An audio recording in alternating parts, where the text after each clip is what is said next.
नमस्ते, नमस्कार, प्रणाम। तो कैसे हैं आप लोग? उम्मीद करता हूँ स्वस्थ होंगे, मस्त होंगे और मजे में होंगे।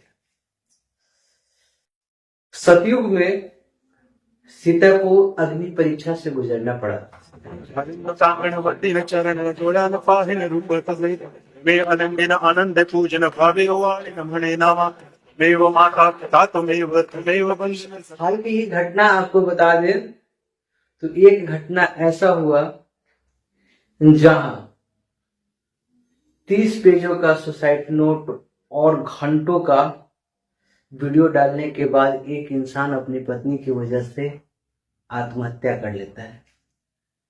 वहीं एक पत्नी अपने कैंसर पीड़ित पति को बचाने का पूरा प्रयास करती है और अपने पत्नी को नहीं बचा पाती है। लेकिन बात अगर मैं सतयुग और कलयुग की करूं तो जिस तरह सतयुग में सीता को अग्नि परीक्षा से गुजरना पड़ा था, यहां तक कि लौ और कुश को भी प्रमाण देना पड़ा था, वैसे ही अग्नि परीक्षा से गुजरना पड़ रहा है आज की भी नारी को। मैं बात कर रहा हूं पवन सिंह और ज्योति सिंह के बारे में। पवन सिंह जिनका लॉलीपॉप लागेलू भोजपुरी गाना काफी हिट हुआ था, आप लोगों ने एक ना एक बार जरूर सुना होगा। और मैं आपको बता दूं कि पवन सिंह का नाम बहुत सारे लोगों के साथ जुड़ा जा रहा था, लेकिन सबसे पहले अगर पवन सिंह का नाम किसी के साथ जोड़ा गया तो वो नाम था अक्षरा सिंह का। अक्षरा सिंह और पवन सिंह शायद एक दूसरे से प्यार करते थे। अक्षरा सिंह ने भी इस बात का खुलासा कर दिया था कि वो किसी समय में पवन के प्यार में पागल थी। उसके बाद पवन सिंह की शादी होती है उनके ही भाई के लगने वाली शादी से, जिनका नाम होता है नीलम सिंह। और शादी के कुछ दिनों बाद ही नीलम सिंह आत्महत्या कर लेती हैं। उसके बाद पवन सिंह का बहुत सारे लोगों से फिर से नाम आने लगता है, जिसमें अक्षरा सिंह टॉप पे होती हैं। लोग ऐसा अनुमान लगाते हैं कि नीलम सिंह अक्षरा सिंह की वजह से ही आत्महत्या की है और पवन सिंह के लाइफ में अक्षरा सिंह दोबारा से आ जाएंगी। लेकिन हुआ उल्टा, जस्ट विपरीत हुआ, जिसमें पवन सिंह ने अपने ही कास्ट की एक लड़की ज्योति सिंह से शादी कर लेते हैं। शादी के बाद सब कुछ ढंग से होता है, सब कुछ बढ़िया से चलता रहता है। लेकिन एक दिन ऐसा होता है कि पवन सिंह और ज्योति सिंह दोनों अलग हो जाते हैं। केस चला जाता है कोर्ट में, जहां पवन सिंह को हाजिर होना पड़ता है और उस केस में अभी तक फैसला नहीं हुआ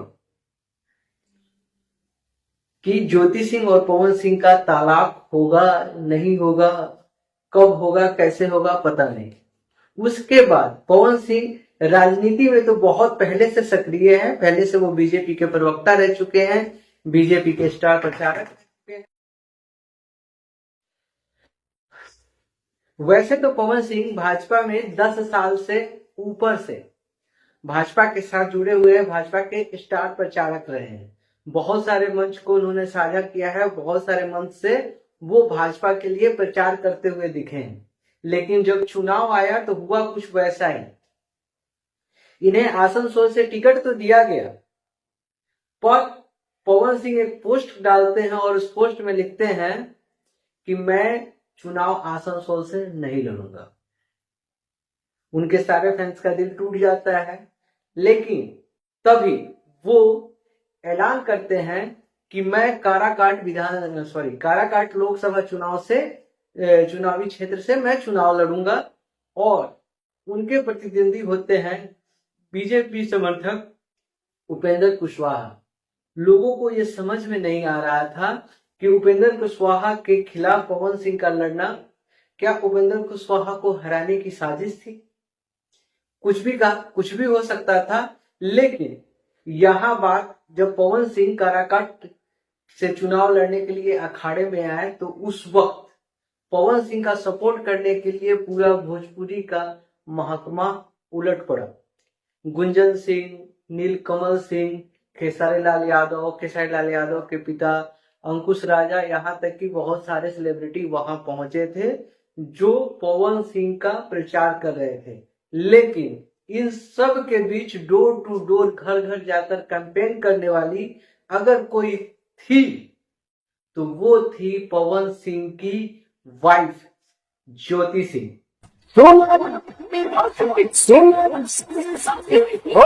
हमारा पसंद आयल में वोट मांगे तो हर पानवा मंगला घूमी घूमी मंगला घूमी घूमी मंगला घूमी। ज्योति सिंह ने घर घर जाकर पवन सिंह के लिए वोट मांगे, लेकिन दुर्भाग्यपूर्णवश पवन सिंह काराकाट चुनाव हार गए। अभी कुछ दिन पहले 5 तारीख को पवन सिंह का जन्मदिन था और जन्मदिन के मौके पर आरती न्यूज और न्यूज 2-3 न्यूज वाले जब पवन सिंह के माता श्री से बात करने की कोशिश की तो माता श्री ने ज्योति सिंह को लुटेरी बहू कह के संबोधित किया और उन्होंने ये भी कहा कि आप लोग दुआ कीजिए कि हमारे घर में भी हमारे बेटे का भी घर बस जाए। यहाँ तक कि वो सीधे सीधे तौर पर ये कहना चाह रही थी कि पवन सिंह की अब तीसरी शादी हो। ज्योति भाभी नहीं आई, वो नहीं आई, पैसा के लिए आई थी, बताइए। इंडिया के कानून के अनुसार एक पत्नी के रहते अगर आप दूसरी शादी करते हैं तो ये कानून के खिलाफ है, इसके लिए आपको सजा हो सकती है। देखते हैं, पहले ज्योति सिंह के साथ इनका तलाक होता है। ज्योति सिंह को पता नहीं कितनी अग्नि परीक्षाओं से गुजरना पड़ेगा। इसका विरोध करते हुए ज्योति सिंह ने कहा कि अगर मैं लुटेरी बहू हूं तो मेरे प्यारे हस्बैंड जी की मां ये साबित करे कि मैंने उनसे क्या लूटा है। तो क्या सतयुग की तरह कलयुग में भी औरतों को केवल अग्नि परीक्षा देना पड़ेगा? आप लोग कमेंट सेक्शन पे बताइए। और हाँ, अभी तक हमारे वीडियो को देख रहे हैं तो हमारे इस चैनल को सब्सक्राइब करें, बेल आइकन दबाना ना भूलें और अपने दोस्तों के साथ शेयर करें। नमस्कार।